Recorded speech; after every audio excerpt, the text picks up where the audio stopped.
Are you ready to transform your mindset and embrace the timeless wisdom of the Stoics? In today's lesson, we'll learn how replacing negative mindset habits with beneficial ones will change your life, according to Stoicism. This ancient philosophy, born in the bustling markets of Athens and the imperial court of Rome, is more than a relic of the past. Stoicism, with its emphasis on self-improvement, resilience, and inner peace, holds profound relevance even in today's world.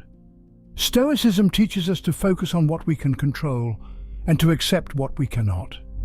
It urges us to cultivate virtue, wisdom, and inner strength, and to embrace the world as it is, not as we wish it to be. As the Stoic philosopher Epictetus once said, "We are disturbed not by things, but by the views which we take of them." In the upcoming discussion, we will delve into 10 mindset habits that often hold us back. These are habits that cloud our judgment, stifle our growth, and keep us anchored to the past or fearful of the future. But fear not.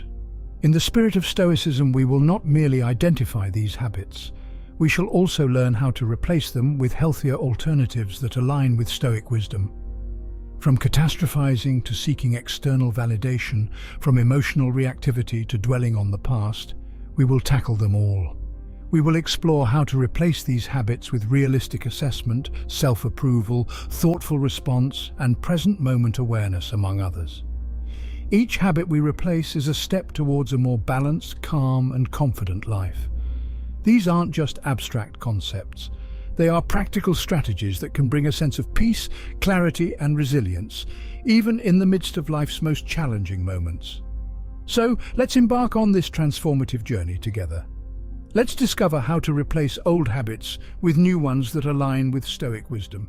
As we do so, let's remember the words of Marcus Aurelius. "The happiness of your life depends upon the quality of your thoughts." Embarking on this transformative journey, we'll discover how to replace old habits with new ones that align with Stoic wisdom. Firstly, let's delete catastrophizing from our mindsets. Now, what is catastrophizing? It's when we imagine and dwell on the worst possible outcomes. It's like looking at life through a lens, smeared with fear and anxiety, distorting our perception of reality. This habit can leave us paralyzed, unable to act or make decisions because we're too caught up in what could go wrong. But let's consider the Stoics. The Stoic philosopher Epictetus once said, "Men are disturbed not by things, but by the view which they take of them." So instead of catastrophizing, the Stoics would encourage us to practice a more realistic assessment. And what does this mean? It means viewing life objectively, seeing things as they are, not as we fear they might be. It's about assessing situations based on facts, not on our anxieties or preconceived notions. It's about understanding that while bad things can happen, they are seldom as catastrophic as we build them up to be in our minds. How do we implement this in daily life? Start by acknowledging when you're catastrophizing.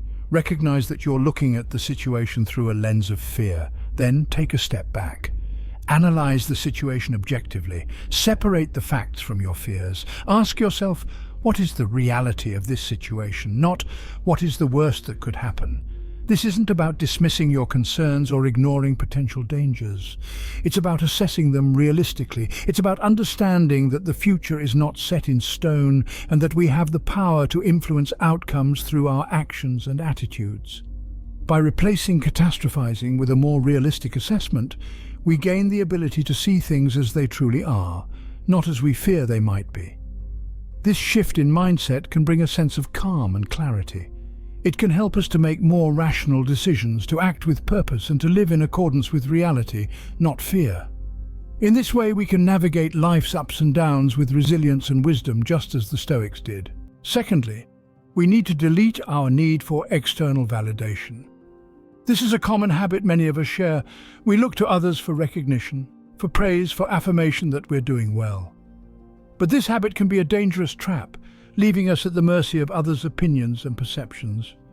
It's like being a ship tossed about on the ocean, completely at the whim of the wind and waves. The Stoics, however, offer us a different perspective. They urge us to seek validation not from others, but from ourselves. This is the principle of self-approval. It's about living in accordance with our own values, rather than the expectations or standards of others.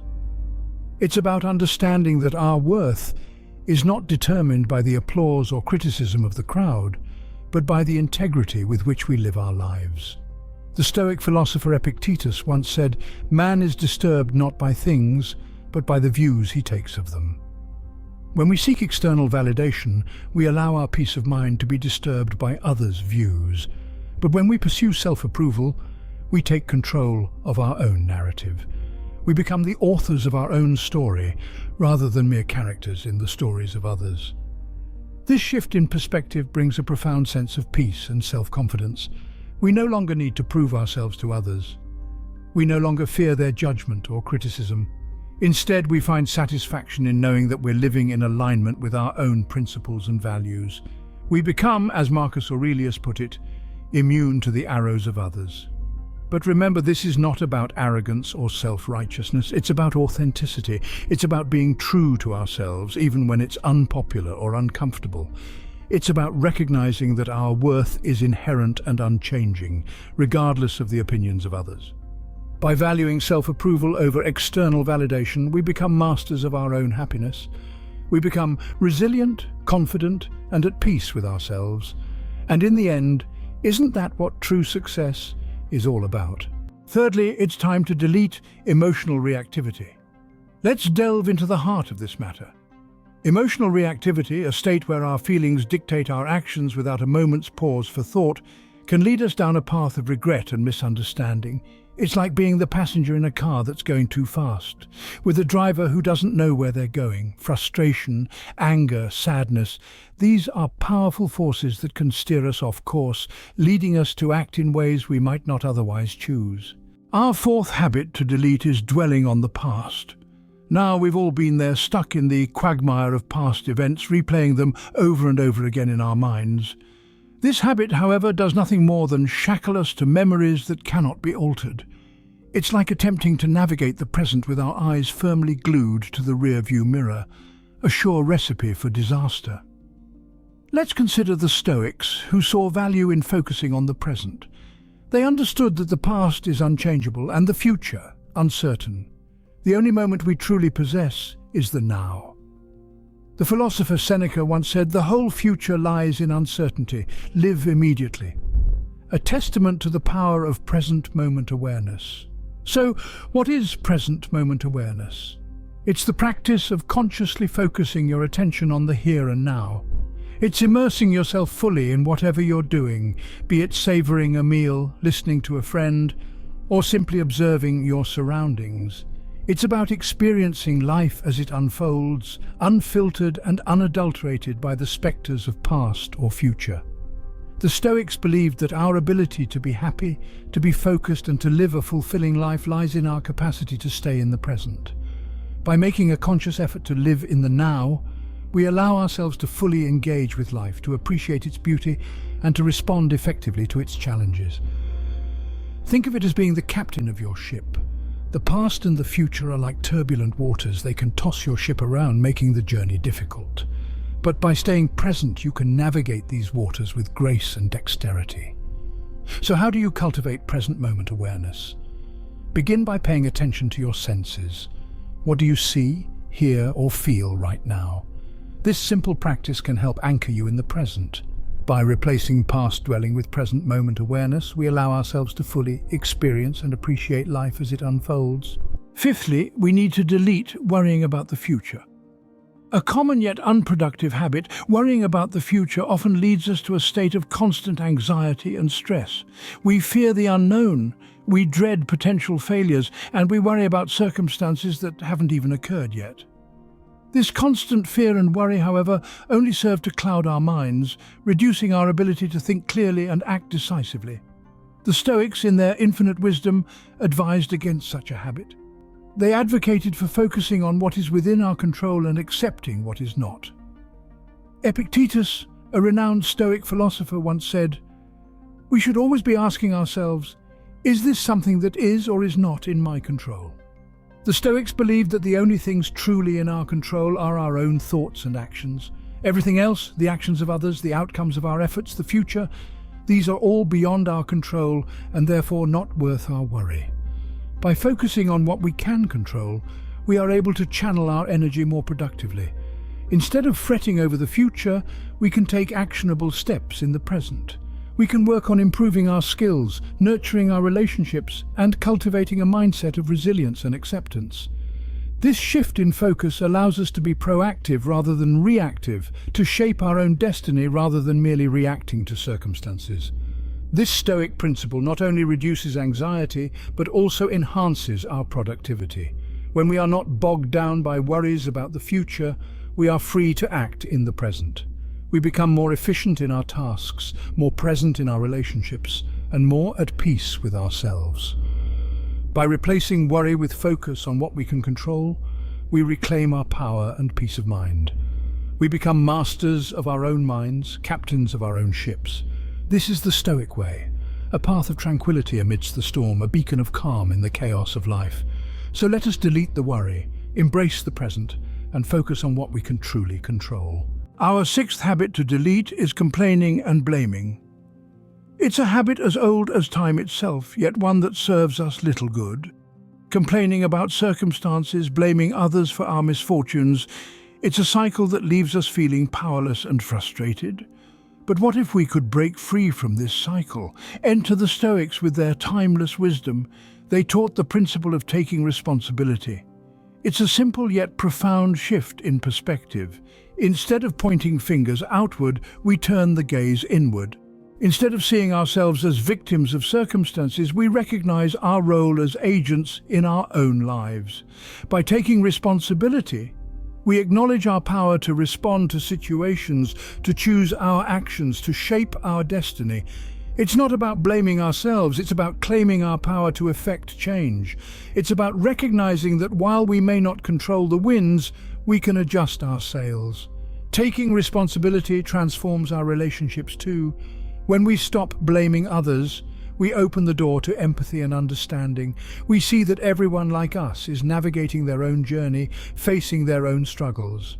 We become more patient, more forgiving, more compassionate. The Stoic philosopher Epictetus once said, "Man is not disturbed by things, but by the views he takes of them." When we complain and blame, we're focusing on the problem. But when we take responsibility, we shift our focus to the solution. We move from a mindset of scarcity and lack to one of abundance and possibility. It's not an easy shift to make. It requires courage, humility, and resilience. But the rewards are immense. We become more resilient, more adaptable, more in tune with ourselves and others. We grow, not despite our challenges, but because of them. By replacing complaining and blaming with taking responsibility, we become active participants in our own lives. We become the authors of our own story, the masters of our own destiny. And in doing so, we find a sense of peace, fulfillment, and joy that no amount of complaining or blaming could ever bring. Seventhly, let's delete the fear of failure. A pervasive spectre that haunts many of us, the fear of failure can be crippling. It can stifle creativity, deter us from taking risks, and keep us trapped in a state of perpetual inaction. But what if we could transform this fear into a powerful motivator? What if we could harness the power of failure to fuel our journey to success?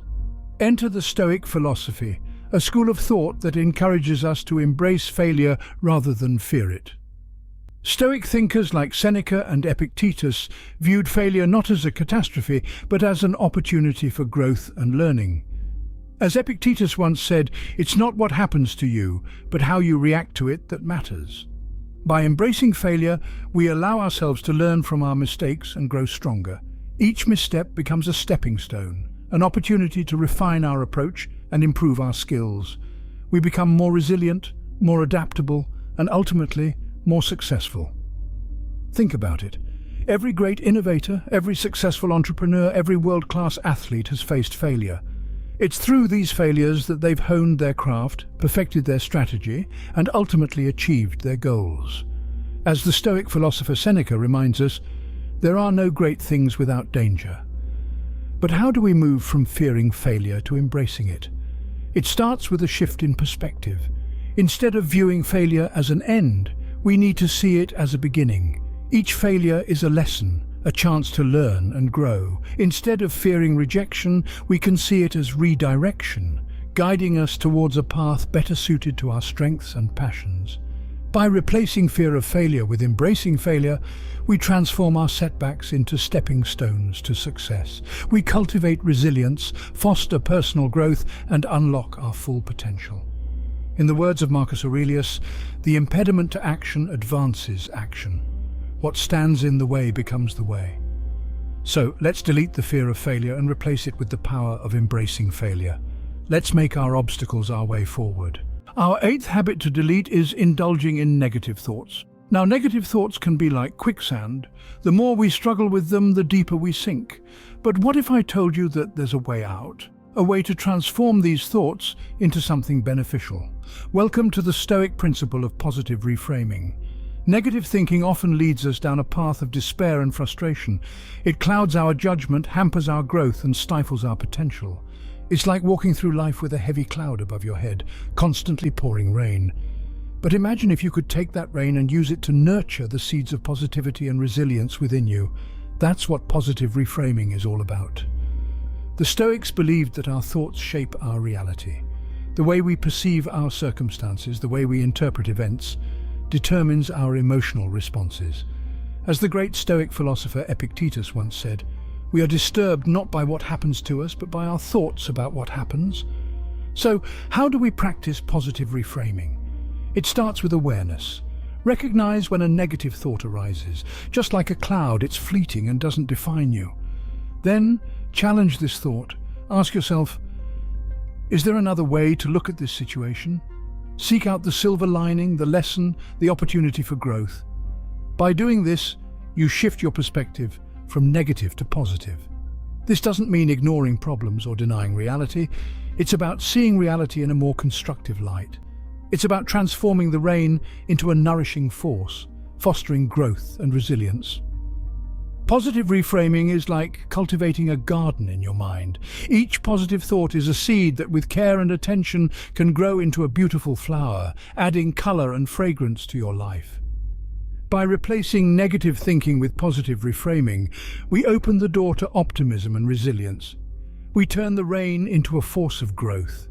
We transform the garden of our mind into a vibrant landscape of positivity.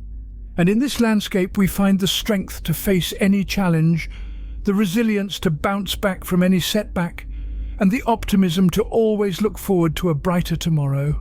Ninthly, we need to delete comparing ourselves to others. In the grand theatre of life, it's all too easy to find ourselves caught in the trap of comparison. We observe others on their stages, seemingly flawless in their performances, and we begin to feel inadequate, as if our own scripts are riddled with errors. But this, my friends, is a misleading illusion, a distortion of reality fostered by our own insecurities. The ancient Stoics knew the dangers of such comparisons. They understood that our journey is unique, that our path is our own. We are not meant to follow in others' footsteps, but to stride confidently on our own. When we compare ourselves to others, we are measuring our worth by external standards and inevitably setting ourselves up for disappointment. Enter the Stoic principle of self-improvement. Stoic philosopher Epictetus once said, "Make the best use of what is in your power and take the rest as it happens." This illuminates the essence of self-improvement, urging us to focus on our own capabilities, our own strengths, and our own potential for growth. By focusing on self-improvement, we shift the spotlight back onto ourselves. We take control of our narrative, and we begin to write our own script, free from the influence of others. This shift in focus allows us to harness our energies for personal development, fostering self-compassion and self-esteem. Imagine this: instead of feeling diminished by someone else's accomplishments, you feel inspired to improve, to learn, to grow. You rejoice in their success, for it shows you what is possible, and you feel content in your own progress, for you know that you are moving forward step by step towards your own goals. This is the power of self-improvement. It is not about being better than others, but about being better than you were yesterday. It is about cultivating a growth mindset, about embracing change and challenges as opportunities for learning and development. By replacing comparisons with self-improvement, we shift our focus inward for personal growth and self-compassion. This is the way of the Stoics, a timeless wisdom that invites us to become the best versions of ourselves. Let us heed this call and stride forward on our unique paths with courage and conviction. Finally, our 10th habit to delete is avoiding discomfort. In our daily lives, we often find ourselves avoiding discomfort, seeking the easy and comfortable path. We naturally tend to shy away from challenges and difficult situations, preferring to stay within our comfort zones. Yet in doing so, we limit our potential for growth, for it is often in the crucible of discomfort that we forge our greatest strengths. Now let's turn to the wisdom of the Stoics. They believed in the transformative power of discomfort. Stoic philosopher Seneca once said, "Difficulties strengthen the mind as labor does the body." He meant that by embracing discomfort, we can actually become stronger, more resilient. Consider the process of learning a new skill. At first it's uncomfortable, even frustrating. But as we persist, we begin to improve, our discomfort gradually gives way to proficiency, and we grow. This principle applies to all aspects of life, not just learning new skills. Whether it's taking on a challenging project at work, having difficult conversations, or pushing ourselves physically, embracing discomfort can lead to personal growth and development. The Stoics saw discomfort not as an obstacle, but as an opportunity. When we face discomfort head-on, we are given a chance to test and expand our limits, to discover what we're truly capable of. The discomfort becomes a teacher, guiding us toward growth. Imagine if we could change our mindset, to see discomfort not as something to be avoided, but as a challenge to be welcomed. We would become more resilient, more adaptable, and ultimately more fulfilled. So, how do we start embracing discomfort? Begin by stepping outside your comfort zone. Try something new, push your boundaries, and when you encounter discomfort, don't shy away. Acknowledge it, learn from it, and keep moving forward. Remember, growth doesn't come from comfort, but from overcoming challenges. By replacing avoidance with embracing discomfort, we transform our challenges into opportunities for growth. So the next time you find yourself avoiding discomfort, remember the Stoics. Embrace the discomfort and see where the journey takes you. We've journeyed through the transformative power of Stoic wisdom, replacing habits that hinder us with those that elevate us. We've learned to replace catastrophizing with realistic assessment, to value self-approval over external validation, and to respond thoughtfully rather than react emotionally. We've discovered the power of present moment awareness, focusing on what we can control and taking responsibility. We've embraced failure as a stepping stone to success, replaced negative thinking with positive reframing, and turned comparison into a drive for self-improvement. Finally, we've learned to see discomfort not as a hindrance, but an opportunity for growth. Now I'd love to hear from you. Which one of these mindset shifts resonates with you the most? Which habit are you most excited to delete and replace in your life? I applaud you for embarking on this quest for wisdom and self-discovery alongside me. Subscribe for more content that adds value to your life. Wisdom is a perpetual quest, guiding us to greater clarity and understanding. Until then, stay curious, stay wise, and I'll see you in the next video.